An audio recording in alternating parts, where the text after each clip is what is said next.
Lesson 9. Svadhyaya. Sva means self. Svadhyaya is the study of the self. What does not become clear from the text that you received, and also what many yoga teachers fail to understand, is that Svadhyaya or self-study is not something that you do like when you go to school and you study mathematics or you study a language. That is the impression that you get. But the reality is that Svadhyaya or self-study is something that happens naturally because your consciousness transforms and you naturally start asking questions about the self. Even considering the fact that if this were self-study, like going to a course, studying another language or history or geography, how would that work? Looking in the mirror? No, it doesn't work like that. If you look at the next paragraph, the second paragraph, I wrote that practicing Svadhyaya or self-study is only possible if you understand and put into practice Saucha, purity, Tapas, austerity, and Santosha, contentment. These are several of the yamas and niyamas. No, they're actually only niyamas. The last 3 niyamas that we studied. There is a reason why self-study is discussed in lesson 9 and not in lesson 1. Because with lesson 1 to 8, we have not only philosophically laid the foundation for self-study, but we started changing our consciousness by practicing yoga in a proper way, which is austerity, which is one of the 3 mentioned here. Self-study is only possible with Saucha, purity, austerity, which is, the practice of austerity is, in the first place, you having the discipline to start practicing yoga, your yoga exercises and meditation, and of course that you do that in a proper way, in the traditional way, because we know already now that the modern yoga practice, although a good exercise, it doesn't lead to that transformation. And it will not necessarily, therefore, lead to the natural occurrence of self-study. But why Saucha? Why do we need Saucha, purity, in order to practice self-study? That is because purity requires that we are bluntly honest with ourselves. Purity means that we stop identifying with false identifications. Purity means basically that we not engage anymore in all the 5 yamas. Non-violence may not be so obvious in relation to self-study, but truthfulness is definitely one of the most important in relation to self-study. Why is that important? Because we have to start looking at who we actually really are, as opposed to what we think we are, or what we are conditioned to believe we are, based on culture, upbringing, education. People develop identifications that are besides the truth. So truthfulness is very important that we stop fooling ourselves with illusions. Non-stealing is of course also very important in that sense, that we stop keeping away the reality from ourselves, that we start facing the truth about ourselves. And you will find many good things in that respect, and everybody likes that.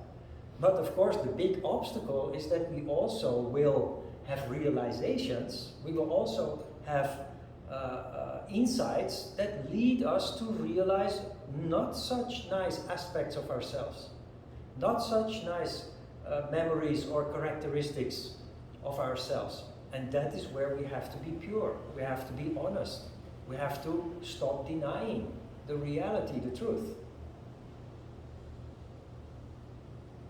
Contentment, of course, is important because it is easy to accept the positive things that we start realizing about ourselves, the positive insights about our true self, but it is a little bit more difficult to accept negative aspects of ourselves. We deliberately learned contentment, to learn to think positively as opposed to thinking negatively. So yes, we will be confronted with negative aspects of ourselves. But hey, look, there are so many good aspects. And you know even better, the negative aspects, well, they may be there, but I will use them as a tool to transform, to become a better human being. I will use them to change my character.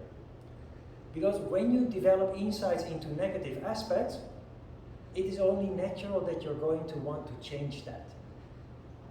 So a very dynamic development stage, a very dynamic growth starts taking place from that moment on. And it is something that you don't even have to pursue. As long as you practice yoga correctly, it is very natural for that to happen. It happens spontaneously. So the foundation for all this is austerity. It's your regular practice of yoga. And the mental or psychological aspect is that you, of course, need to deal with insights that you never had before, but that now you start having realizations as a result of your change in consciousness, as a result of the practice of austerity.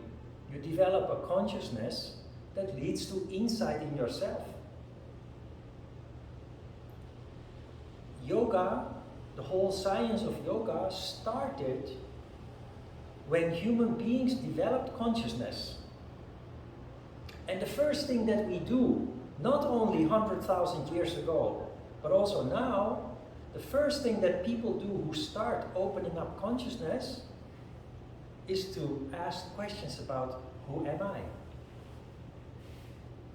Even when you're 20 years old or 30 years old, you have lived a life that was filled in by external components. You have lived a life that was determined by your education, by your upbringing, by your culture. So basically on the way that you were conditioned to see the world and yourself within that world. Naturally, when you start practicing yoga, you start seeing through that. You start realizing that that is not the reality, that is not the real you. Contentment is important in this whole process, so that you simply accept the negative and focus on the positive, knowing that the negative will have a positive outcome in the end as well. The first thing that we do naturally is in fact Svadhyaya. We start asking, who am I? But also very importantly, why do I feel like I do? Why am I sad? Why am I suffering? And of course also, why am I happy? But in the beginning, you're not so much interested in the positive emotions, because those are preferable. Everybody likes to feel happy and joyful. But it is the negative things that we are being pulled to. We naturally start focusing on our misery.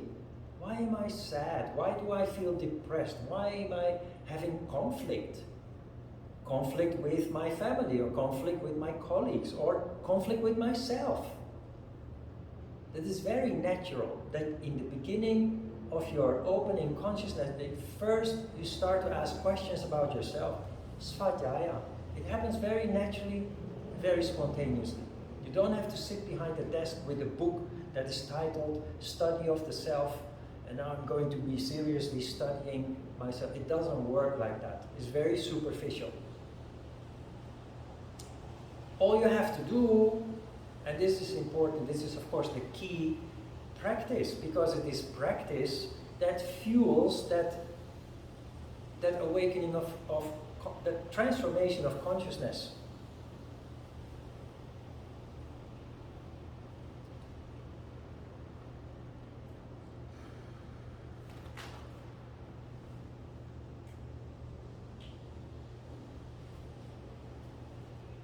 At the bottom you see that concentrating on the Aum mantra is mental self-study. That sounds very mysterious and maybe spiritual, but it really means meditation. Concentrating on the Aum mantra is not that you sit on a cushion and just keep singing Om. It really, practically, it means meditation, because meditation naturally leads to you turning your attention inwards, and you start exploring yourself. You start exploring your internal workings.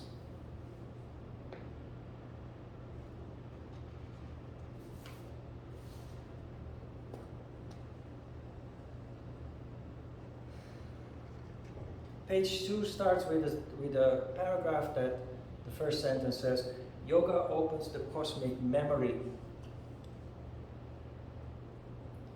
There are, as a person living in the 21st century, we find it difficult to see the connections that we have with the past. And yoga talks a lot about karma, you will see further down the road. It's mentioned several times in the handout also. Yoga also talks about previous lives, about reincarnation. And what I mentioned in the handout is that when we start becoming more and more conscious, also about the self, there is the possibility that you start connecting with karma from the past. Now this sounds all maybe even dogmatic, but to say the least mysterious, or maybe even unrealistic. But I will give you a very practical example of past karma being stored in your genes or in your memory. When I was in my 20s, I would go on summer vacations in the south of France, beach vacations. So we would go there, stay there for 3 weeks, sometimes 4 weeks, in one place, on a camping, close to the seaside, or on the seaside even, and spend a lot of time on the beach, swimming in the sea. Of course, you also explore the country, the countryside, the mountains, etc. But you stay in one place. You don't travel from one city to another, and to another country, and so on. You stay in one place. It's very stable, very peaceful. But I'm Dutch. Now, we go to the beach. It was in Argelès-sur-Mer, close to the Pyrenees, so close to the border of Spain. And in the middle of the beach, there was a little stream that came from inland. A little stream that when it rains hard becomes a small river.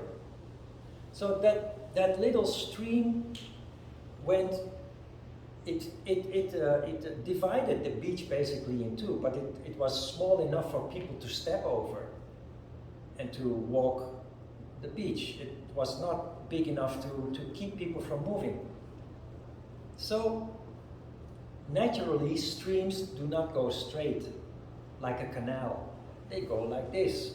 They meander until they reach the water. So my brother and I, without thinking about it, very naturally, spontaneously, we started building dikes. We started canalizing the stream. And we were very concentrated on doing that. Without thinking about what we were doing or why we were doing it, we just started doing it, and for the next half hour or so, we started straightening the stream. So at some point there was a French ajoshi, a French older man, and he had been standing there with a pipe in his mouth, smoking a pipe, and he'd been standing there for 10 minutes or so with his hand behind his back, and he just had been observing what we were doing. Until he, at some point, said, "Vous êtes Hollandais?" Which means, you must be Dutch. Why? Because Dutch people, for centuries, hundreds of years, have had problem with water. The Netherlands, in fact, was water, and we turned water into land. So we have the windmills that do maintenance, that pump the water out. The Netherlands, for the most part, is 6 meters under the sea level. So we've always had a struggle with water, an existential struggle, a struggle of survival. And although we have no such danger anymore for several generations, apparently it's still in our genes. That fear that when we see water, we need to control it, otherwise it will kill us. And that's what my brother and I were doing. Of course, we didn't think like that, we didn't realize it, just naturally, instinctively. We started canalizing the stream. Nobody else on the beach would even think of that. Everybody was just swimming or playing, and we were canalizing the stream. That is past karma. And every country, every culture has their own very distinct karma. Dutch people have trouble with water. Korean people, genetically, they have this issue with war, devastating, terrible war. Germany has their own issues. Ecuador, you have your own issues. You don't realize, you don't see the connection with the past, but as a yogi, you will have these moments where you realize what makes you different from a British person, or a Chinese person, or a Japanese, or name it. What makes you different is your typical national karma. We call it karma, but it is what your generations before you have gone through to survive. And you still carry that with you, in your memory. Most people just will never realize it. So that is what that means, that you develop access to the cosmic memory. You start actually connecting the dots and realizing not just your present self, but also where you come from.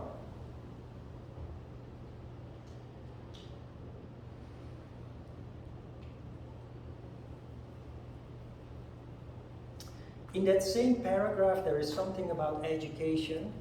There are yoga teachers who will tell you that education is actually bad because it causes karmic burdening on you. It causes a pollution that keeps you from connecting with the self and realizing the self. I totally do not agree with that, because education in its origin has the same purpose as yoga. Education was, before we had established education, which is only a couple of 100 years old, Where did people study? In temples and in monasteries. Normal people didn't study, but in temples and in monasteries people studied. The royal families would study. Why? To cultivate themselves, to develop a mental presence so they could start to control themselves and control life, so that they could become good leaders, spiritual or political, that they could become good leaders, good guides.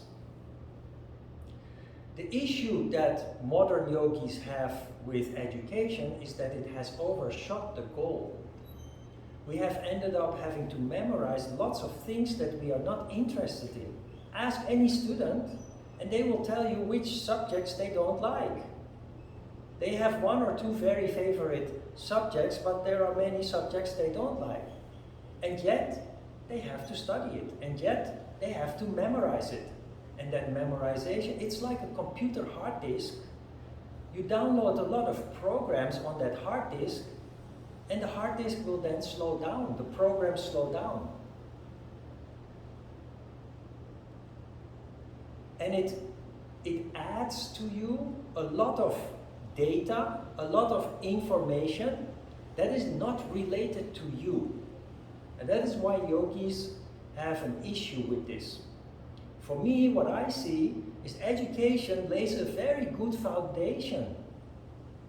It develops a mental presence that otherwise, if I would teach yoga the way that I do, it would take me 10 years to get you to the point where you can function mentally in a way that I can actually convey everything that I convey to you now.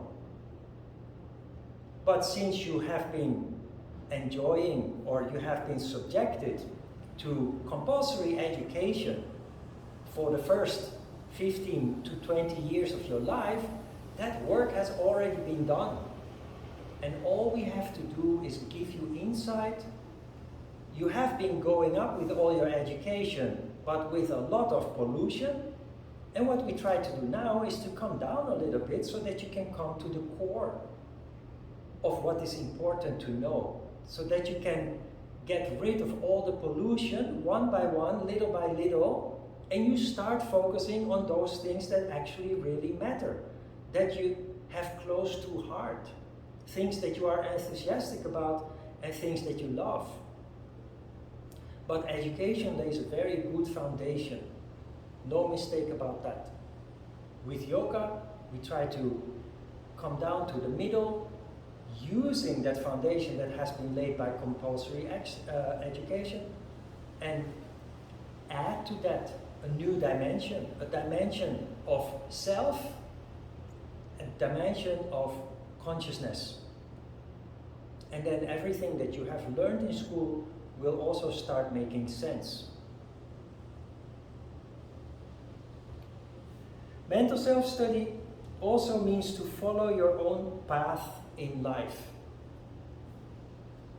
Following your own path means to go against the odds. When I started practicing yoga, I naturally started following my own path. And people sometimes thought that I was crazy. Crazy for wanting to go to Korea. Just leave everything behind. My house, my work, my family, and go to Korea. As a yoga practitioner, becoming more and more connected with the self, based on self-study, Svadhyaya, you develop a certain eccentricism. You become eccentric. The Korean word for eccentric is, I forgot. Not undunja. Undunja is a hermit. I forgot. We will look it up later in the dictionary. But eccentricism means, in this world that we live in, people who are eccentric are a little bit frowned upon. We think they're a little bit weird, if not a little bit crazy. But what is the essence of eccentricism? That is that you know what you want. And when you really know what you want, you do things differently from what other people do. Because other people are conditioned to do things in certain ways. And almost everybody is doing those things in the same way. Being eccentric is a good thing, not a bad thing. Being eccentric means not doing things in the ways that other people do because it doesn't make sense to you to do it like that. You have a better way of doing it, based on common sense, based on logic.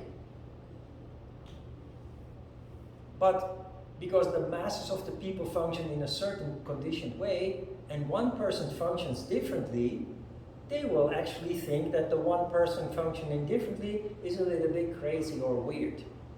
But it's actually the opposite.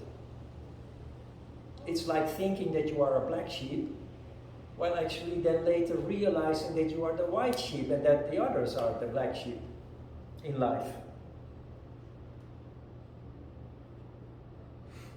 Following your own path, I think, I don't have this file in my computer, so I couldn't send it to you, but I will put it on the whiteboard. Following your own path in life is about finding your purpose, and that is the title of this graph. Purpose. I already told you in my stories about Ada and Babi that they gave me purpose in life again after my previous dog died.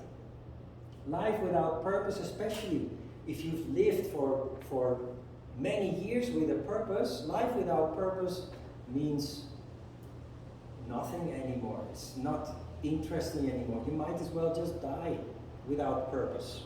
Life has no meaning anymore. So purpose, in the end, for all of us becomes important. It can be your family, it can be your work, but let's have a look at this graph. Purpose is here in the center. Now we have a number of circles.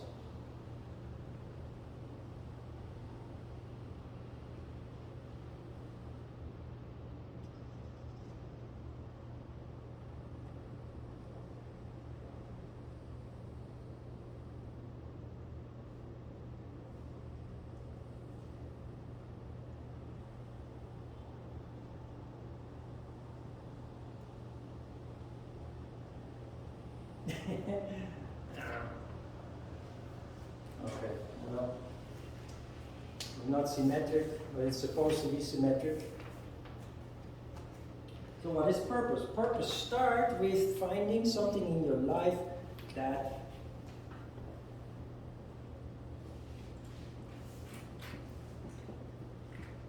you love it. You love it. When I started practicing yoga, it felt so good. I really loved it, and it made me practice every night. But then, connecting with the self, Svadhyaya, self-study, led me to my very deep need for martial arts. So I started pursuing martial arts next to my yoga practice. That eventually led me to come to Korea 25 years ago. You love it, and things will start to evolve from there. But it doesn't end there. When you love something that you do, it can be a hobby, but it can also be caring. Caring for animals, caring for human beings.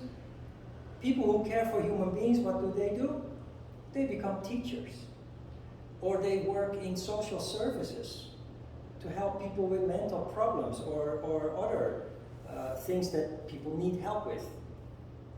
Or they go into healthcare, they become a nurse or a doctor. Of course, there are many people in those professions that don't do it with passion. They do it for external motivations because of status. Because they have heard that it earns a good salary. And you can feel that. When you are confronted with a doctor who is only doing his job because it gives him status, or her, or it gives them a good salary, you can feel that. You feel that they are not actually caring about you or for you. And you very clearly also feel that those who chose the profession with compassion, you can really feel that they care. And you prefer to visit those people. Passion. When you love something, you have a passion for it.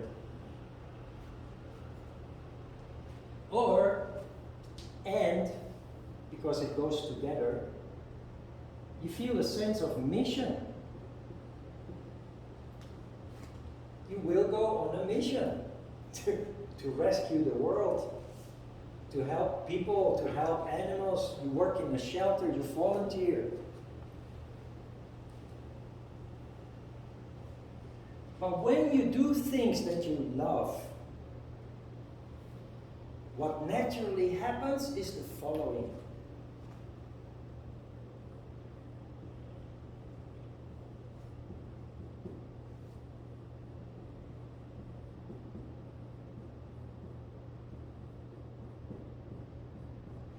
You are great at it. When you do something that you love, you become a specialist in the field. More than your colleagues, more than the people surround you. The people that surround you. Not only are you great at it, there is a need for it. The world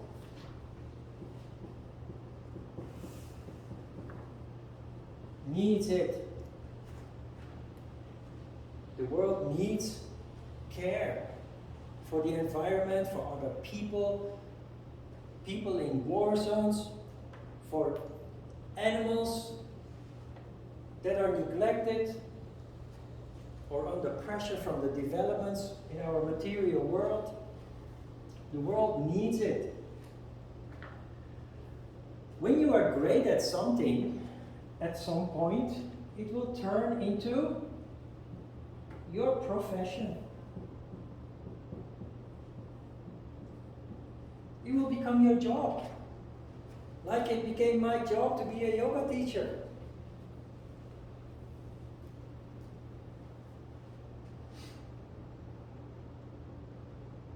Which is called a vocation.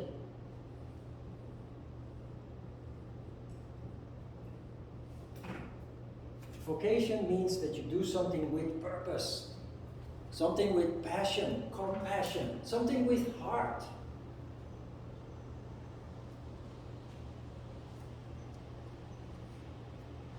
Now the last thing, of course, you love something, you're passionate about it, you become a professional, you become a specialist.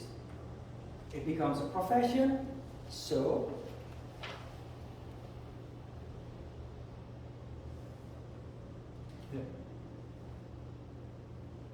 this one is a little too small.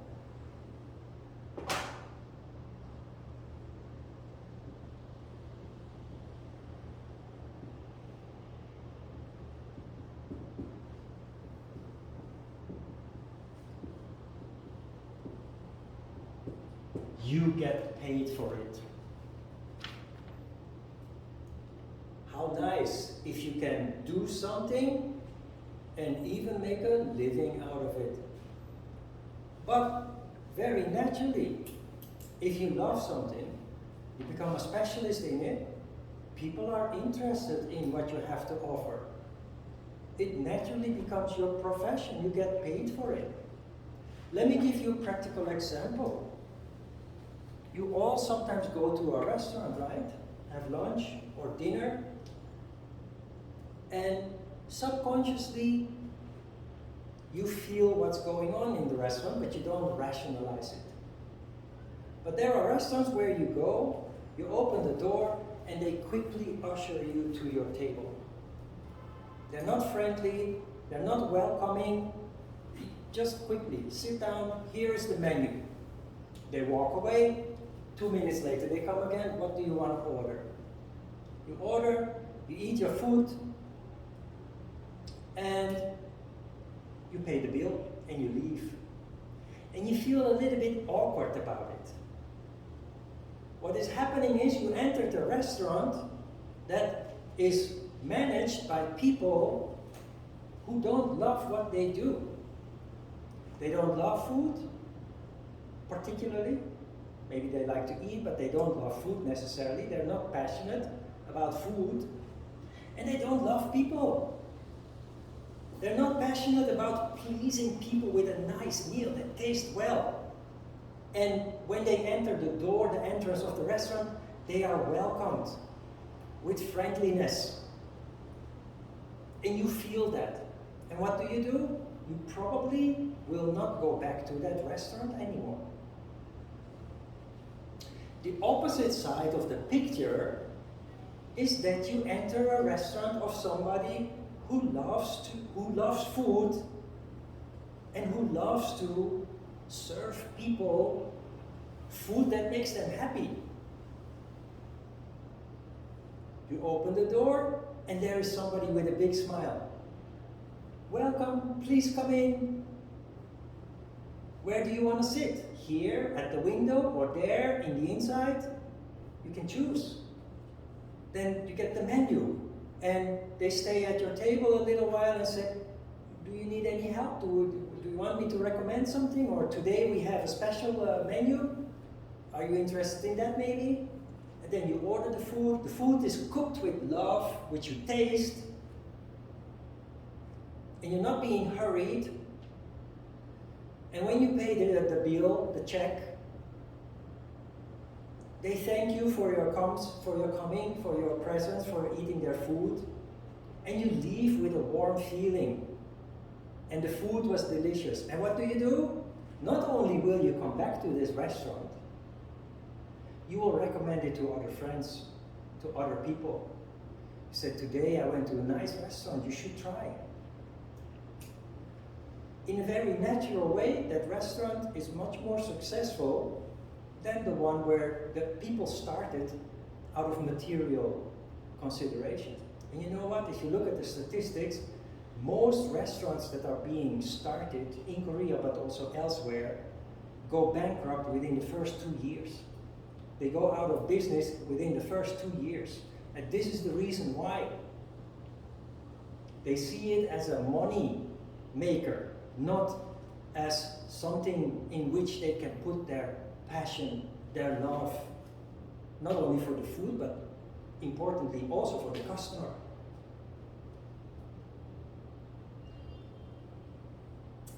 Yeah? Purpose. Follow your heart. Not easy. It's not easy. We will talk about it more in this course. Because we live in a world where just following your heart is just not possible. You cannot suddenly switch from the life that you are living now to only following your heart, because who's going to pay the bills next month? Who's going to put food on the table? So it's something that you have to approach gradually. Finish your study, keep your job. It's all the foundation for your future. But slowly, as a result of self-study, you will start to develop an interest in something. That can be people, that can be animals, it can be food, or maybe architecture. Something that you really love, but are not trained to do. So while you are living your conditioned life, you slowly start to expand your knowledge about your newly found passion. You start reading books about it, you go onto the internet to find information about it, and things will just very naturally evolve.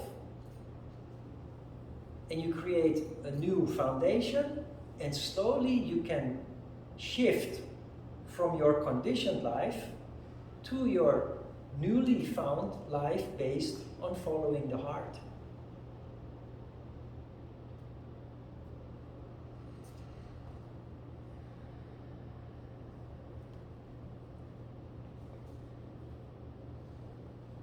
Questions?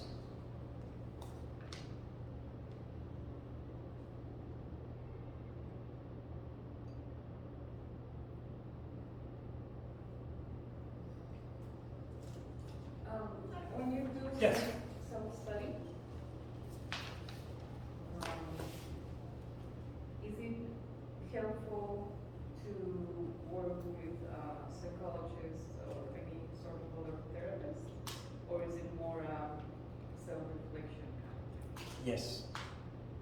Practice yoga and it will happen very naturally. When I started practicing yoga, from the first day that I found out about it, have I told you the story how I found yoga? We were playing basketball with a coach who was a professional judo sportsman. I think he participated in the Olympic Games, a professional. But he also cared about people, especially young boys. So he was also a kind of a social worker. We were playing basketball one day, and at some point, all sweaty, he said, "Come on, boys, sit down." And we sat down, and he taught us to do some strange things, which was actually asana. And he taught us to do Janu Shirsasana. But what we did was what we knew. We immediately started bouncing. And he said, no, stop. Stop moving. Hold your foot, try to straighten your back, and stay put. Consolidate, don't move.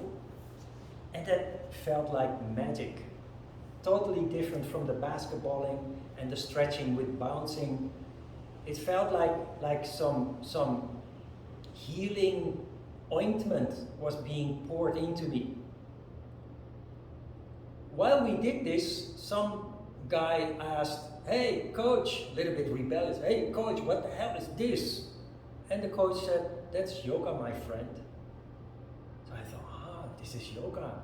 I had an interest in yoga since I was 16, but never got to practice. And now I felt it. I experienced it in practice, and I thought, wow, that is where all the stories come from.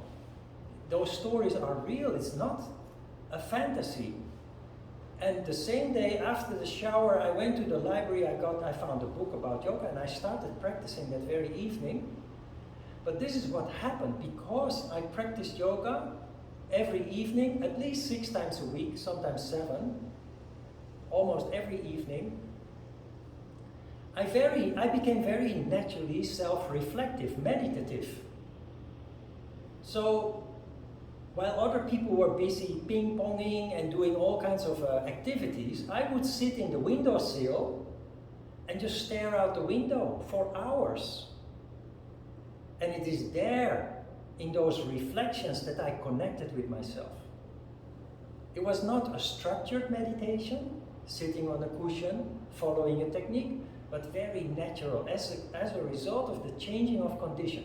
So my answer to you, Gabriela, is no, don't ask professionals about it. They may actually make things more complicated than necessary. Try to practice on a fairly regular basis, and you will see that it will come naturally to you. It's a gradual process, but it is fueled by regular practice. Yeah.